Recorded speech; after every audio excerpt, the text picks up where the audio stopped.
This is the reason you are having a hard time selling your online services, whether it's coaching or consulting or your agency, whatever it is. This is what you're doing wrong. And we're going to start with a little thought experiment really quick. So go with me here. Imagine you're sitting in your living room and the doorbell rings, and you go and you answer the door and you see that it is some stranger who you've never seen before in your life. And this stranger says, "Hey, I'm here to talk to you about solar panels. I was wondering if I could set up some time to talk to you about saving some money on your energy bill." 99 times out of 100, that stranger knocks on your door trying to talk to you about solar panels. You're politely, or maybe not politely, you're shutting the door on this guy's face. Right? You with me? So imagine that exact same scenario. You're sitting in your living room, the doorbell rings, and you go to answer it. But this time, it's not a stranger, it's your next door neighbor. It's the same guy that you see every day. Your wives are friends. You guys wave at each other in the morning on your way to work.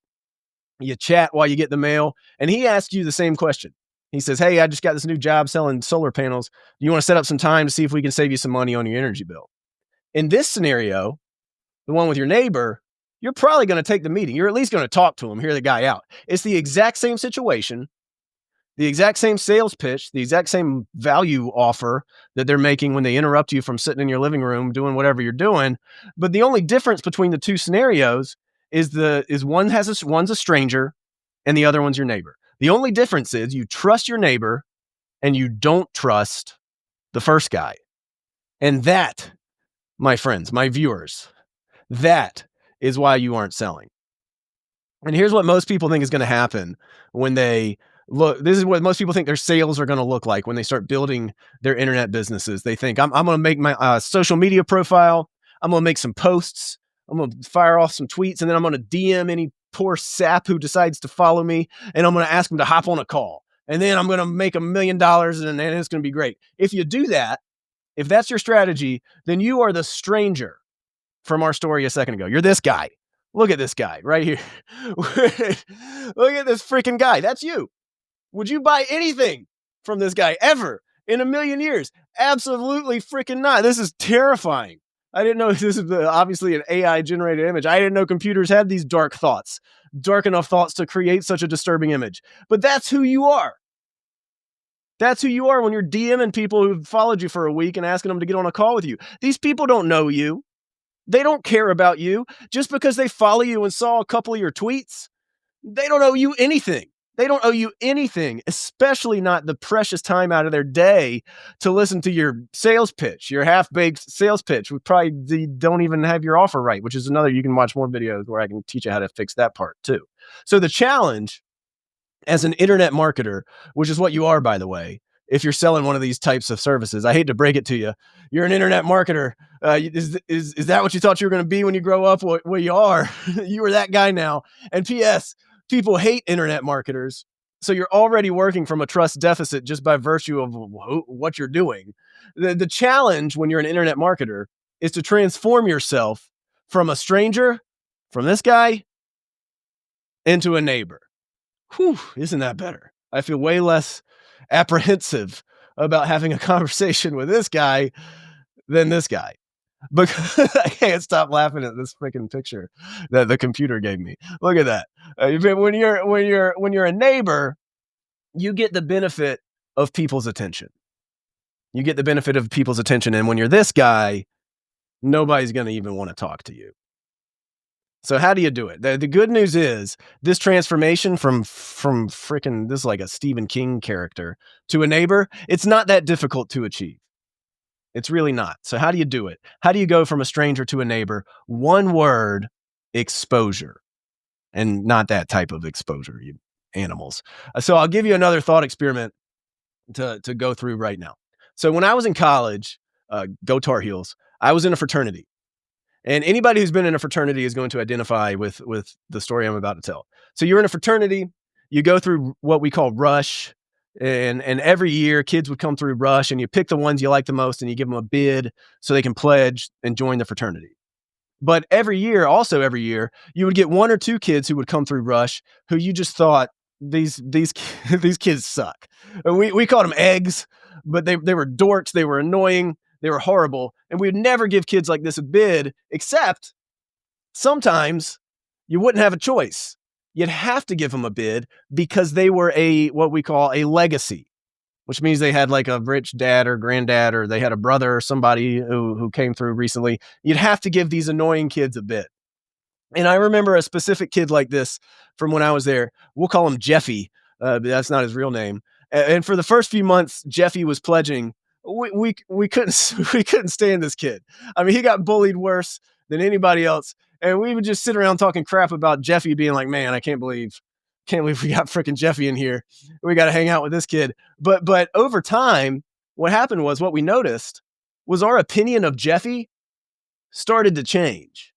And Jeffy didn't change. He was still the same old dorky kid, but our opinion of him started to change. And as time went on, we stopped looking at Jeffy as like this big dork, and we started kind of liking him. Like, yeah, he's a dork, but he's our dork. He's our guy. And it kind of became this thing that we were proud of. Like, look, we got Jeffy in here. He's a dork, but we love him. And don't you dare mess with Jeffy. He's our guy. And why did this happen? Why did we change our opinion so drastically of young Jeffy? It wasn't because of anything he did. He made almost zero effort to change, which in retrospect, shout out to Jeffy, more power to him. He stayed true. But it was our opinion of him that changed over time. It wasn't him, it was our opinion of him, to where we kind of started thinking, Jeffy's kind of the man. Yeah, he's a dork, but he's our dork. He's our guy.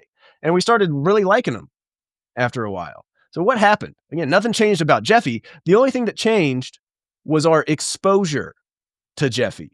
We just spent more time with him. And when this happens, something happens psychologically to where your opinion of a person changes more favorably.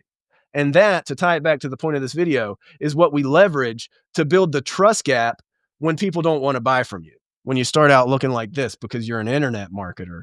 And even if you're a fitness coach, you're an internet marketer, buddy. If you're selling online, sorry. Hate to break it to you. That's what we leverage to go from that to somebody that people actually want to deal with and feel comfortable talking to, is exposure. And right now, if you're not leveraging that, you're just Jeffy. You may not be dorky like he was, but you're certainly a stranger on the internet, which is worse, which is worse. So you have to, over time, increase your exposure to people so that they start to like you.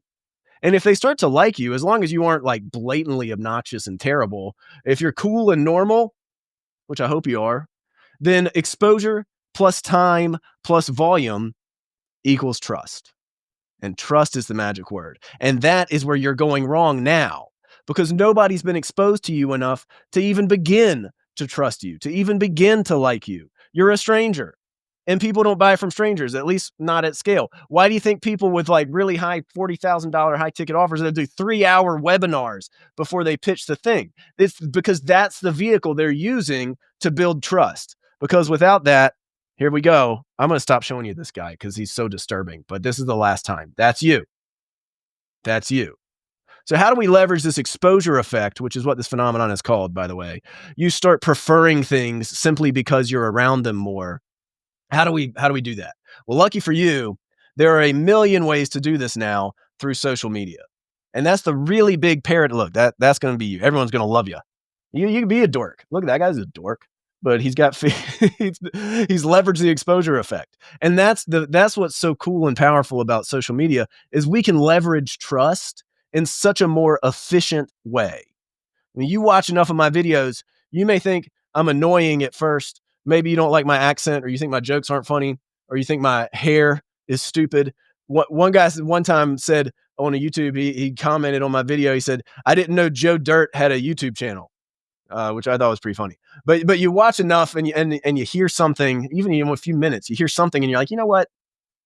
That was a pretty good insight. And then you're like, well, maybe I'll watch the rest of this video. And then you watch another one. And you watch another one, and then maybe you subscribe and you watch a couple more. And before long, before you know it, you've spent hours with me.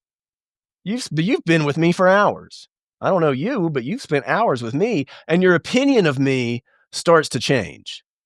You start to see me differently just because you've spent time with me, just because of the exposure.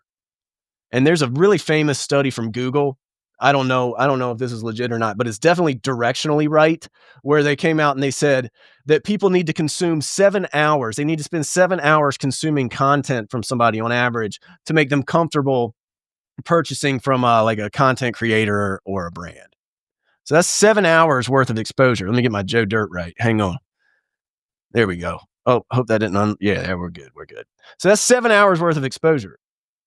And you think that you can just fire off a handful of tweets that take 2 seconds to read and that you're gonna get clients and customers from that? How many 2-second tweets does it take to get to 7 hours worth of time? I did the math for you. It's around 12,600 tweets that somebody's gotta read before they've spent the requisite, according to Google, 7 hours with you. And that's just not good enough.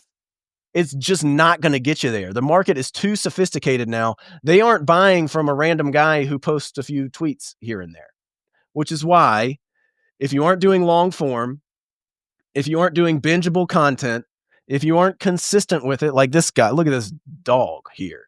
That just screams consistency.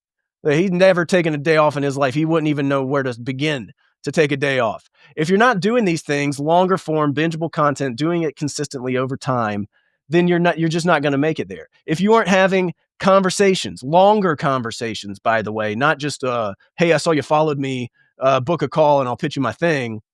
Longer conversations in the DMs. If you aren't creating free groups or putting out video lead mag or giving people a way to spend more time with you, if you aren't doing this stuff, then you are never going to leverage the exposure effect, which means people won't trust you at scale, which means people won't buy from you at scale. I mean, content is so powerful. It is so revolutionary in marketing because it supercharges trust. It can speed run trust. You can make 7 hours worth of YouTube content and 1,000 people can all watch it at the same time. And this is new. This is good. This is not a lever that the average person had access to even 15 years ago, but you have to actually do it. So, one thing that you should track going forward is how much time can people spend with me? How much time is it even possible for a person who sees me on the internet to spend with me? Do I even have the requisite volume of content for somebody to spend 7 hours with me? Or do I have a few hundred tweets sitting out there? And that's all I got. Which, by the way, this is why I'm sitting here making this YouTube video for you right now. If you haven't figured that out, if you haven't pieced all that together yet. So that's my question for you. What are you doing? How are you increasing the time that people can spend with you? And that is my challenge to you, dear internet marketer. How are you making it so that people can begin to trust you by leveraging the exposure effect because they can spend more time with you? Because that time that they spend with you is an investment in sales converting, and it pays off big time if you actually do it. All right. So that's it. That's the end. Like, subscribe, comment, click the link in my bio. No more of that. No more of the salesy stuff. Look, you got to trust me. And the one way to do that is giving value. So that's the end. I love you. Goodbye. I'll see you in the next video.